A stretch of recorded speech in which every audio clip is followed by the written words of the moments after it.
একদম জাহাঙ্গীর খান তিনি নিজেকে তো সরিয়ে নিচ্ছেন, তিনি ঘোষণা করেছেন একদম প্রেস কনফারেন্স করে, সেখানে আবার তিনি বলছেন যে ফলতার উন্নয়নের জন্য স্পেশাল প্যাকেজের কথা ঘোষণা করেছেন মুখ্যমন্ত্রী শুভেন্দু অধিকারী।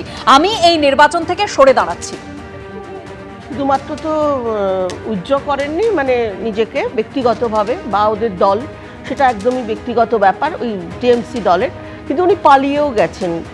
যেটা আমাদের মুখ্যমন্ত্রী, মাননীয় মুখ্যমন্ত্রী বললেন যে ওনারা বুথেও যেমন দিতে পারবে না কাউকে, এখন যে পরিস্থিতি ছিল মানুষকে একটু ভীষণভাবে অত্যাচার করেছে, শুধু ফলতা কেন পুরো পশ্চিমবঙ্গবাসী আমরা সেটা দেখেছি। কিন্তু ফলতায় যে পরিমাণ অত্যাচার হয়েছে বিগত দিনে, সত্যি কথা বলতে এই যে ক্রিমিনালদের যে জন্মদাতা যিনি, যে অভিষেক বন্দ্যোপাধ্যায়, যিনি 12টায় 4 তারিখে আমাদের স্বরাষ্ট্রমন্ত্রীকে নিমন্ত্রণ জানিয়েছিলেন বা আমন্ত্রণ জানিয়েছিলেন যে ডিজের সঙ্গে রবীন্দ্রসঙ্গীত করবেন, এখন আমার প্রশ্ন হচ্ছে উনি কেন কিছু বলছেন না? আজকে এই যে পরিস্থিতিটা তৈরি হয়েছে এটার তো কোনো দরকারই ছিল না। মানুষ যেভাবে দিনের পর দিন অত্যাচারিত, লাঞ্ছিত হয়েছে, শুধু কি ভোট দেওয়া, ওইসব এলাকার সমস্ত জমি জমা, মানুষের বাড়ি, কত লোক আমাদের বিজেপির 21 সালের পর থেকে এইবার তারা ঘরে ঢুকতে পারবে ভেবেছিল, মানে হয়তো ঘরে ঢুকবেও বা ঢুকে গেছে কিছু কিছু, মানে এই ফলতা জায়গাটাকে একটা এমন মানে বিভীষিকাময় তৈরি করে দিয়েছিল।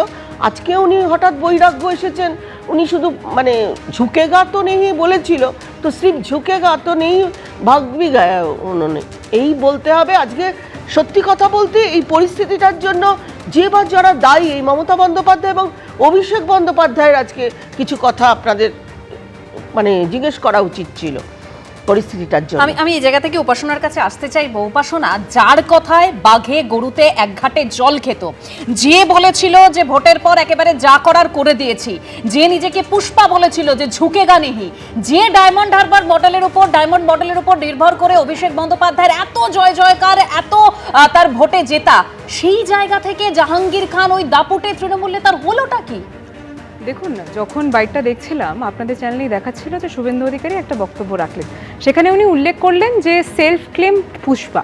তো সেই জায়গাটাকে আমি একটু ক্যারি ফরওয়ার্ড করেই বলতে চাইছি যে পুষ্পা নামটা জাহাঙ্গীর খান নিজেই দিয়েছেন, এবং তার পাশাপাশি যখন এই বক্তব্যটা রাখছি সেখান থেকে একটু স্পষ্ট করে দিয়ে বলতে চাই যে তৃণমূল কংগ্রেস কিন্তু পিছুপা হয়নি, সেখানে জাহাঙ্গীর খান সেই ব্যক্তি পিছুপা হয়েছেন, এবং এই জিনিসটা স্পষ্ট করে দেওয়া আপনাদের চ্যানেলের মাধ্যমে ভীষণ জরুরি ছিল, তাই সর্বপ্রথম এই জিনিসটা করা প্রয়োজন বোধ করলাম। উপাসনা, আপনি বলছেন যে জাহাঙ্গীর খান নিজেকে নিজে পুষ্পা বলে দাবি করেছিলেন, তার নামটা তিনি নিজে দিয়েছিলেন, কিন্তু যখন তিনি নিজেকে পুষ্পা বলে দাবি করেছিলেন তখন দল থেকে তো কিছু বলা হয়নি। না, শুভেন্দু অধিকারী তো নিজেই আপনাদের চ্যানেলের যে বাইটটা দেখালো সেখানেই বললেন যে পুষ্পা সেলফ ক্লেম পুষ্পা। তো সেখানে দাঁড়িয়ে সেলফ ক্লেমড অর্থাৎ জাহাঙ্গীর খান নিজেকেই সেলফ ক্লেমড ভাবেই পুষ্পা নামটা দিয়েছেন, নামকরণটা করেছেন, তার পরবর্তীতে সেই জিনিসটা ছড়িয়েছে। আপনাকে এখন মুখ্যমন্ত্রীর বক্তব্য কোট করে বলতে হচ্ছে। না, মুখ্যমন্ত্রীর বক্তব্যটা আমরা যেটা দেখলাম সেই জিনিসটা আমরা স্বাভাবিকভাবে সেটা কি তো হাতিয়ার করছেন, তাই তো বলছেন? হ্যাঁ, সেটা কি তো হাতিয়ার করছেন পুষ্পা মুখ্যমন্ত্রীর বক্তব্য? আপনি তো মুখ্যমন্ত্রী শুভেন্দু অধিকারীর বক্তব্য নিজেই করেই বলছেন।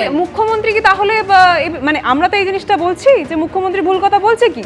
আজকে তো যিনি ওই কথাটা উনি বলছেন যে পুষ্পা উনি সেলফ ক্লেম নিজেকে দাবি করেছেন, তৃণমূল কংগ্রেসের প্রতিনিধি হয়ে আমরা একটা কথা বলতে চাইছি যে পুষ্পা বা এই জাহাঙ্গীর খান যার কথা বলা হচ্ছে, জাহাঙ্গীর খানের ডিসিশন এটা একান্ত ব্যক্তিগত, এবং তৃণমূল কংগ্রেস পিছুপা হয়নি, এই জিনিসটা আমি তৃণমূল কংগ্রেস প্রতিনিধি হয়ে বলতে চাই। তার পাশাপাশি আরেকটা কথা বলা ভীষণভাবে জরুরি যে সেই ফলতা এলাকায় 100 জনের থেকে বেশি কর্মী, তাদের উপর মিথ্যা অ্যালিগেশন দেওয়ার পরবর্তীতে তাদেরকে জেলে ঢোকানো হয়েছে। উপাসনা বলছেন জাহাঙ্গীর খানের এটা একদম ব্যক্তিগত বিষয়, তৃণমূল কংগ্রেস পিছুপা হয়নি, কিন্তু কুণাল ঘোষ তৃণমূলের মুখপাত্র তিনি কি বলছেন? তিনি বলছেন যে ঝুঁকেগা নেহি বলেছিলেন, কিন্তু কেন ঝুঁকলেন শুনুন।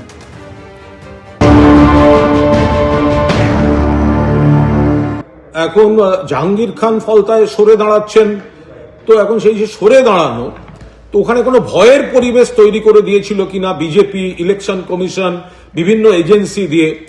আবার প্রশ্ন হচ্ছে যদি ভয়ের পরিবেশই হবে তাহলে পুষ্পা সে তো ঝুঁকেগা নেই, পুষ্পা ভয় পাবে কেন? তাহলে ভয়ের পরিবেশ তৈরি করেছিল কিনা একটা প্রশ্ন, আর যদি ভয়ের পরিবেশ হয়ে থাকে তাহলে পুষ্পা কেন ভয় পেল সেটা আর একটা প্রশ্ন।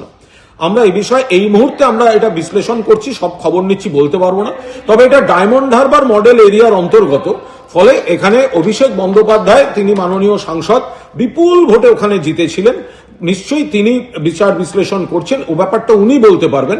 এই মুহূর্তে এর থেকে বেশি আমাদের পক্ষে বলা সম্ভব না। এ নিয়ে আমি কোনো কথা বলতে পারবো না, কারণ আমি দলের মুখপাত্র হিসেবে আমি কি বলবো। গোটা বিষয়টা তো এটা ফলতা, যেটা ডায়মন্ড হারবার লোকসভা কেন্দ্রের অধীন, লোকসভার আবার ওখানে আমাদের লোকসভার দলনেতা এবং সর্বভারতীয় তৃণমূল কংগ্রেসের সর্বভারতীয় সাধারণ সম্পাদক অভিষেক বন্দ্যোপাধ্যায়ের জায়গা। ফলে উনি গোটা বিষয়টা চুলচেরা বিশ্লেষণ করে উনি বলতে পারবেন। তার আগে আমাদের পক্ষে বলা সম্ভব না। আমরা তৃণমূল কংগ্রেসের সৈনিক, মমতা বন্দ্যোপাধ্যায়ের নেতৃত্বে তৃণমূলে আছি, তৃণমূলে থাকছি।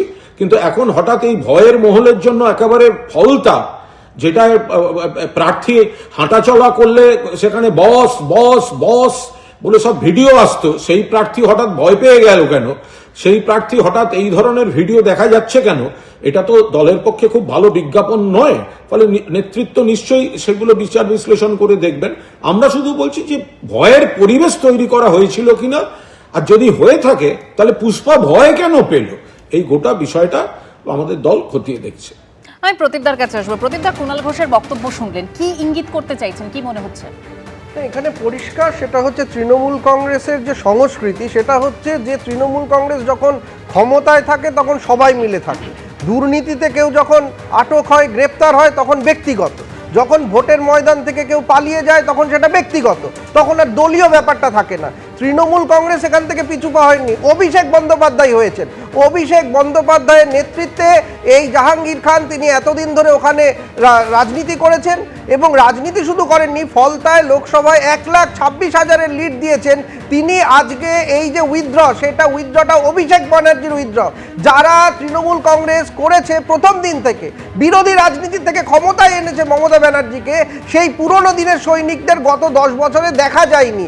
এরা হচ্ছে ক্ষমতায় থাকার সৈনিক। ফলে ক্ষমতা যে মুহূর্তে চলে গেছে, সেই মুহূর্তে লড়াই করার যে বাসনা, লড়াই করার যে ইচ্ছে, সেটা নেই। আমি মনে করি অভিষেক ব্যানার্জির নেতৃত্বে, অভিষেক ব্যানার্জির যে ডায়মন্ড হারবার মডেল, সেই মডেল আজকে একটা বড় প্রশ্নচিহ্নের মুখে, এবং তার যে ডায়মন্ড মডেলের যারা সৈনিক, সেই সৈনিকরা একে একে এরকম পিছু হচ্ছে, হারিয়ে যাচ্ছে এবং চলে যাচ্ছে। তার কারণ হচ্ছে অভিষেক ব্যানার্জি কিভাবে আপনার কুণাল ঘোষ যিনি বললেন, তিনিও সরাসরি কিন্তু অভিষেক ব্যানার্জির এই আওতায় এটা রয়েছে।